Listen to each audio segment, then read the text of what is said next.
Halo semuanya, di video kali ini saya mau berbagi pengalaman saya 3 tahun lebih pemakaian pakai motor ini ya, W175. Sekalian review tipis-tipis lah, udah diapain aja. Dia ini datang November 2019, sekarang sudah pertengahan Maret 2023, jadi 3 tahun lah ya, 3 tahun lebih. Sekarang kilometernya itu sudah 36.260 km, 36 ribuan lah, 36 ribu kilometer. Lumayan lah ya, udah banyak 3 tahun menempuh jarak segitu. Ya, ini dia.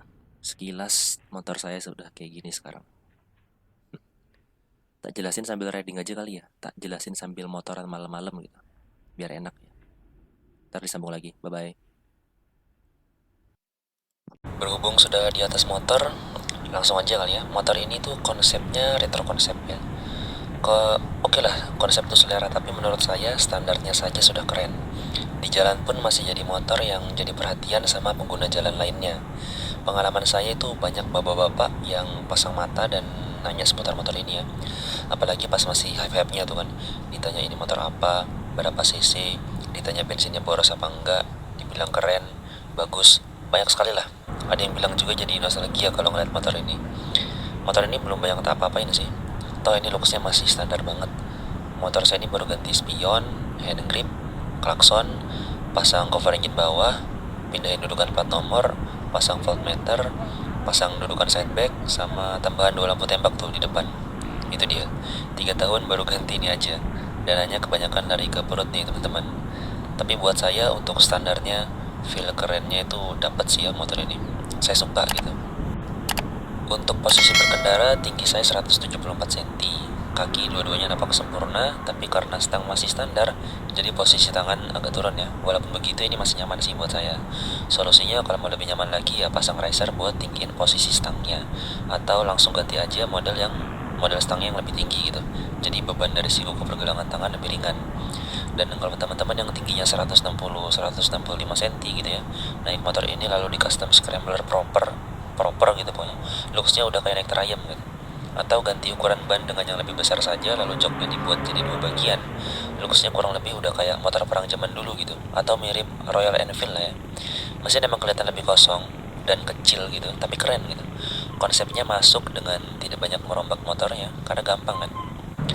Terus untuk joknya ini nggak empuk-empuk amat, tapi ya nggak keras juga sih, cukup lah buat saya. Solusinya itu banyak sih ya yang punya motor ini begitu baru datang langsung ganti jok yang lebih tipis gitu, atau yang ori ini busanya dipapas karena tebel, dan karakter tebelnya itu agak keras ya. Itu kenapa banyak yang dipapas biar lebih nyaman. Nah kalau buat goncengan pas si rider pakai tas, apalagi tasnya besar gitu, suka kasihan sama penumpang karena tempat duduknya jadi sempit kan, makin makin ke belakang gitu. Udah gitu kan nguras gini nih belakangnya, akhirnya si rider yang maju sampai deket tangki, atau tasnya yang dipindahin ke depan supaya yang dibonceng ada tempat duduknya lah. Itu kenapa banyak user lain yang suka pasang belakang belakang yang modelnya kayak ada sandaran duduk gitu loh, yang kayak ada sandaran duduk buat pegangan bisa, sama naruh barang juga bisa gitu. Dipasang bel juga biar ada rasa aman lah, supaya nggak jatuh ke belakang, karena kan ada sandaran untuk bagian tulang ekor dan sekitarnya tuh, jadi ada tumpuan, lebih aman lah. Nah, saya pasang cuma di samping kiri buat pegangan tas side bag, biar ya nggak langsung jeblos ke jari-jari velg lah. Nah, tapi emang benar sih ya, motor ini tuh tempat duduknya kurang panjang gitu. Atau mungkin karena nggak ada bel belakang jadi kelihatan kurang panjang. Ya gitulah. Terus motor ini tuh nggak ada bagasi yang besar buat penyimpanan. Ada sih bagasi kecil, cuma untuk toolkit aja gitu. Nggak ada bagasi yang besar. Jadi saya suka pakai tas gendong atau pasang side bag kalau jalan-jalan jauh. Padahal isinya itu cuma buat jas hujan, sendal sama pakaian ganti aja gitu. Ya itulah resikonya motor tangki ya. Sekarang kakinya, ini sudah 3 tahun ya, belum saya ganti. Tegangannya masih aman. Saya pasang voltmeter biar ketahuan tegangan akinya berapa volt. Karena motor ini nggak ada kickstarternya, jadi ada rasa takut kalau akinya tiba-tiba drop gitu. Makanya saya pasang voltmeter. Terus selama ini untuk penerangan, lampu utamanya cukup terang ya dengan warna kuning, jadi bisa nembus kabut. Dan benar sudah saya coba malam-malam pas berkabut gitu. Memang sih bukan kabut yang tebal dan brutal gitu ya, tapi tembus dan cukup lah. Jadi ada rasa aman. Apalagi saya ada tambah lampu tembak tuh di depan yang bisa diubah ke warna kuning juga. Jadi dapat penerangan yang baik dan lebih luas lah. Sebenarnya warna lampu tembak ini lebih ke kuning kehijauan sih ya. Ini ini arah lampu tembaknya lagi saya turunin nih biar sopan, takut ganggu pengendara yang dari arah berlawanan ya, karena cahayanya ini menyebar, nggak ada cut off-nya gitu ya, nggak ada garis potongnya. Tapi walaupun sudah saya turunin, penyebaran cahayanya masih tinggi gitu, masih sampai ke atas pohon. Apalagi kalau tak lurusin, itu kenapa tak pakai kalau benar-benar di depan itu kosong dan gelap, atau buat kasih tanda ke pengendara lain lah, tapi ya dikedipin gitu, nggak dinyalain terus. Dan sekedar info, untuk jarak pandang lampu utama bisa disetting di bawah batoknya tuh, di depan pakai obeng kembang ya, ada bautnya. Jadi jarak pandang lampu bisa disesuaikan sama pengendara. Ngomong-ngomong, lampu di motor ini masih pakai bolam, bukan LED. Jadi ya benar juga sih, jangan terlalu berharap untuk pencahayaannya. Tapi cukup lah, aman, dan saya sudah ajak jalan-jalan ke jalan yang gelap dan berlubang, itu penerangannya cukup kok. Jadi aman lah, asal ya nggak ngebut-ngebut aja kalau belum tahu medan jalan ya. Terus klaksonnya saya ganti, karena suara klakson standarnya itu lucu ya. Jujur selama 2 tahun pakai klakson standar, kasarnya bisa dibilang nggak lebih dari 5 kali saya pakai gitu. Lebih sering pakai lampu dim atau lampu tembak untuk kasih tanda ke pengendara lain. Kalau disapa user lain atau motor custom lainnya, saya sapa baliknya. Kalau nggak teriak ya balik manggil aja gitu, nggak pernah klakson balik, itu dia. Tapi sekarang nggak, tak klaksonin balik karena udah diganti. Cuma posisinya aja nih yang pengen tak ubah. Rencananya mau dipasang di bawah tangki ya, biar rapi. Soalnya klakson saya sekarang ini kan model keong ya, jadi lebih gede gitu. Pengennya sih taruh di bawah tangki, tapi masih cari tahu caranya bagaimana buat pasang gitu. Masih rencana sih ya gitu. Untuk pengeremannya, buat saya cukup pakem lah ya. Yang depan ini model cakram, selama 3 tahun ganti kampas remnya itu sudah 3 atau 4 kali gitu, sekitaran segitulah. Dan kalau mau ngecek bisa dilihat dari bagian bawah kaliper untuk tahu ketebalan kampas rem depannya, jadi tahu kapan harus ganti. Untuk rem depan ini kalau mau lebih enak dilihat ya, bukan lebih proper, kalau mau lebih enak dilihat lagi, mungkin piringan cakramnya bisa diganti ke yang lebih besar gitu diameternya, karena ukuran standarnya kecil ya. Ini saya masih pakai karena masih bisa. Nanti kalau sudah waktunya ganti ya saya pakai yang lebih besar lah. Bisa jadi nanti ada tambahan dudukan buat kalipernya, tapi lihat nanti aja lah, siapa tahu nanti saya malah ganti ke yang standar lagi gitu kan, karena nggak mau repot nyari sana sini. Kalau yang belakang ini baru ganti sekali ya selama ini, dan tadi dicek masih tebal sih. Saya tahu karena W175 ini kasih indikator kampas rem belakang, jadi kalau tuasnya sudah mendekati batas main ya harus diganti. Dan karena ini tromol, kalau habis hujan atau kena basah atau dingin lah, habis dicuci gitu ya, pasti ada aja bunyi yang bikin gak enak gitu. Bunyinya mulai hilang kalau kampas remnya sudah panas. Sebenarnya itu kampasnya kotor ya, minta dibersihin. Tinggal dibersihin, dibongkar, terus semprot pakai brake cleaner supaya hilang bunyinya. Dan dari sini juga ketahuan ya, kalau saya lebih banyak pakai rem depan. Katanya skema ganti kampas rem yang baik itu mau tromol, mau pakai cakram, rem belakang itu 2 atau 3 kali ganti banding 1 kali ganti untuk yang rem depan. Penjelasannya itu lebih ke jangan terlalu banyak pakai rem depan lah, apalagi kalau belum ABS kan bisa slip dan langsung jatuh karena kan terhubung langsung sama stang. Itu kenapa yang di depan dipakai untuk imbangin aja, jadi jarang kepake. Bukan berarti nggak kepake, selalu kepake, cuma rem depan kan sebagai penyeimbang saja gitu. Sebenarnya konsumsi kampas rem sih ya tergantung dari cara kebiasaan si pengendara ya, atau mungkin berarti memang cara berkendara saya nih yang kurang baik. Terus saya ganti hand gripnya biar lebih empuk gitu pegangannya, sama sandaran pergelangan tangan. Ini opsi tambahan sih ya sebenarnya. Saya ganti hand gripnya karena hand grip yang lama itu feel-nya keras. Dan untuk handle kopling ini feel-nya nggak empuk-empuk amat, tapi ya nggak keras juga, cukup lah buat saya. Tapi untuk pedal koplingnya udah mulai nggak enak di 33.000 km gitu. Udah mulai kerasa sedikit ngeluarin effort buat nginjek sama ngungkitnya. Ini bukan pedal koplingnya yang nggak enak ya, bisa jadi, dan faktor utama biasanya kampas kopling yang minta diganti. Tapi ini masih bisa dibilang enak sih, nggak bisa lah, mungkin masih bisa nambah sekitar nggak nyampe 5.000 km lagi gitu ya, biar aman ya, mentok-mentok 10.000 km lagi lah. Dan ya sebenarnya kembali lagi, konsumsi kampas kopling ini juga tergantung dari cara pengguna dalam berkendara. Untuk kapasitas tangki 13,5 liter, tapi motor ini nggak ada indikator bensin. Jadi selama ini saya pakai bantuan trimeter. Kalau trimeter sudah 200 km lebih ya saya isi lagi.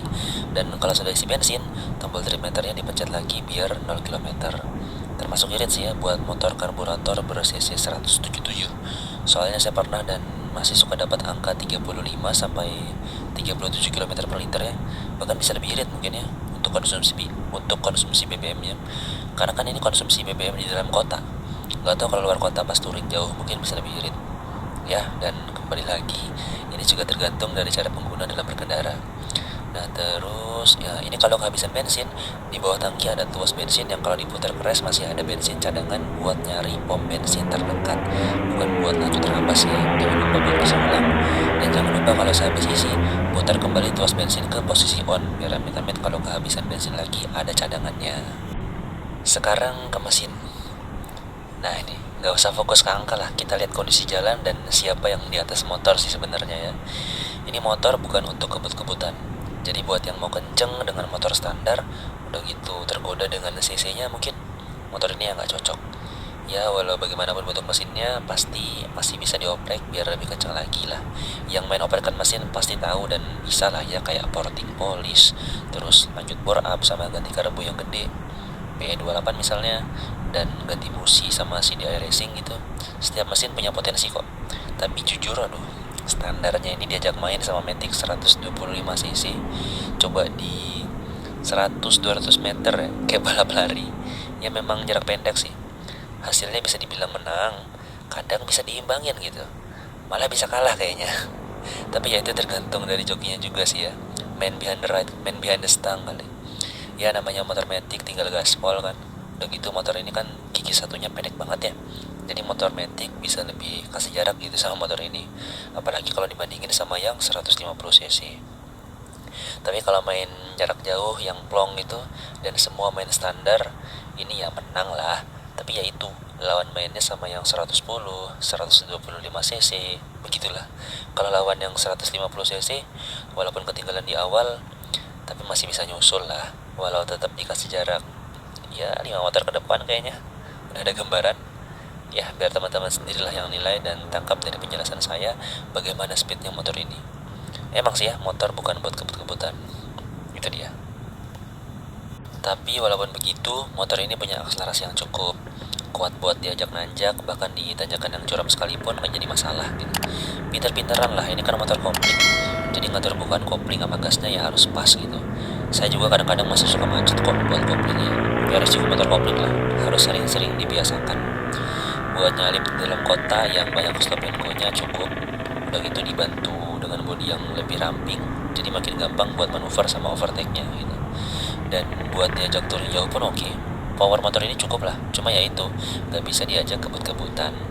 Untuk top speed W175 ini saya pernah dapat di 110 km-an ya, itu masih baru, mesin belum dioprek dan gear rasio masih standar, belum tahu ubah sampai sekarang masih 1535. Cukup lah buat saya. Emang pelan, lebih diajarin buat santai sambil nikmatin indahnya perjalanan sampai tujuan kalau pakai motor ini. Kalau mau kenceng ya langsung ambil yang 500 atau 1000 cc gitu. Tapi serius motor ini torsi dan powernya buat saya itu sudah lebih dari cukup lah sebagai motor harian. Terus motor ini nggak ada standar duanya ya, jadi bukan agak repot, tapi emang repot kalau mau ganti ban atau bagian yang ada hubungannya dengan kaki-kaki lah. Solusinya tambah standar ganda aftermarket atau bikin ganjelan buat ditaruh di bawah crankcase kayak di bengkel gitu, atau beli pedok kalau mau mewahnya. Tapi masa kemana-mana bawa pedok? Ya solusi yang tepat standar ganda aftermarket. Terus kalau susah manasin atau hidupin motor ini pas pagi atau dingin lah, caranya simpel aja, kan motor karburator nih ya disediain cuk gitu. Tinggal tarik tuas cuknya sambil di starter mesin. Setelah nyala turunkan perlahan cuknya sambil tambah putaran gas di RPM rendah sebentar aja gitu, biar lebih cepat idle-nya dan cepat panas motornya. Selagi motor rutin servis, olinya diperhatikan dan tegangan akinya cukup, motor sih aman-aman aja ya. Sama satu lagi, karena motor ini pakai sistem karburator, jadi amit-amit kalau motornya ada masalah, dan motor ini bisa dibilang teknologinya atau komputerisasinya tuh hampir gak ada ya. Jadi semua bengkel motor bisa terima. Jadi ada rasa aman di jalan atau dimanapun kita berada. Ini jadi salah satu poin yang bikin user sedikit lebih lega dan aman lah. Apalagi untuk pengguna yang mager dan nggak tahu buat ngotak-ngatik mesin kayak saya ini ya. Itulah enaknya motor simple. Terus cerita sedikit, ini pernah jatuh. Ntar luka-lukanya difoto lah. Ngomong-ngomong jatuh, untuk handle kanan dan kiri ini amit-amit kalau jatuh nggak langsung patah, tapi bengkok. Udah gitu, yang bengkok ini bisa digetok lagi biar lurus gitu. Jadi nggak usah beli baru. Di handle kiri contohnya nih. Ini handle kedua ya. Solusinya biar nggak bengkok lagi ya tambah handguard atau pasang yellow stang biar aman. Dan kalau untuk melindungi mesin sama batangan knalpot yang di depan ini pasang engine guard lah biar lebih aman juga. Terus kondisi ban saya yang depan sekarang seperti itu, masih pakai ban standar. Kondisinya 3 tahun seperti itu ya udah. Lebih banyak kemakan dari ban belakang yang masih tebal kembangannya. Dari sini ketahuan juga ya kalau saya jarang bawa barang nih. Terus dengan model kembangannya yang dual purpose, motor ini saya ajak jalan dengan karakter tanah dan becek, gripnya masih enak, cukup lah. Bahkan ditanjakan dengan tekstur tanah basah dan beton basah gitu, gripnya bagus. Ban standarnya masih saya pakai. Nanti kalau sudah waktunya ganti ya saya pakai ukuran yang lebih besar lagi lah, biar enak dilihatnya gitu. Bukan lebih proper tapi malah biar lebih enak dilihatnya. Untuk shocknya yang depan ini pakai teleskopik. Cukup lah diajak ke jalan bumpy, bantingannya enak. Cuma kalau mau lebih aman dan nyaman lagi, katanya sih komstirnya ini bisa pakai punya KLX ya. Cuma harus ada yang dimodif lagi gitu komstirnya. Rumah komstirnya harus ada yang dimodif lagi. Sekitaran situlah. Katanya komstir orinya W175 ini kurang awet. Ini saya udah jeduk-jeduk nih.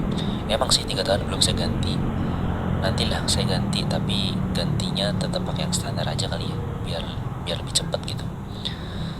Kalau yang belakang ini standarnya agak keras lah shocknya ya. Dan kalau bonceng orang yang kurus-kurus kayak saya ini masih keras-keras gitu. Tapi sebenarnya masih bisa diset lagi kok biar lebih empuk. Ini ada 3 atau 5 set gitu buat ngatur keempukan shock belakangnya. Ya seenaknya rider aja sih. Kalau mau lebih enak lagi ya solusinya shock belakang itu ganti ke shock aftermarket seperti itu. Jadi overall untuk saya motor ini oke. Walaupun ada minus seperti nggak ada indikator bensin dan kickstarternya. Ya nggak ada indikator bensin tapi masih bisa diakalin lah. Dan jadi tahu atau paham sedikit bagaimana rasanya keklasikan itu. Apalagi ditambah masih pakai sistem karburator toh. Ya walaupun sekali lagi nggak ada kickstarternya. Kayaknya Kickstarter itu ya jadi masalah banget sih di motor ini. Tapi oke lah. Terakhir dari saya, motor W175 ini kerennya dapet, retronya dapet, jambakan akselerasinya cukup gitu, sesuai dengan kondisi Jakarta yang banyak stop and go-nya, dan powernya juga cukup, terutama buat saya yang masih suka jalan-jalan dan ngelihat jalan lurus yang kosong gitu. Motor emang didesain bukan untuk kebut-kebutan gitu, main aman nih guys. Ya kalau mau lebih oke lagi ya ambil kakaknya gitu, Estrella 2,5, W6,5 atau W800 nya. Gayanya dapet, ngebutnya apalagi begitu. Ya dan mungkin itu aja review selama 3 tahun pemakaian. Gimana kondisinya setelah 3 tahun, terus apa aja yang udah tak ganti dengan sedikit solusinya.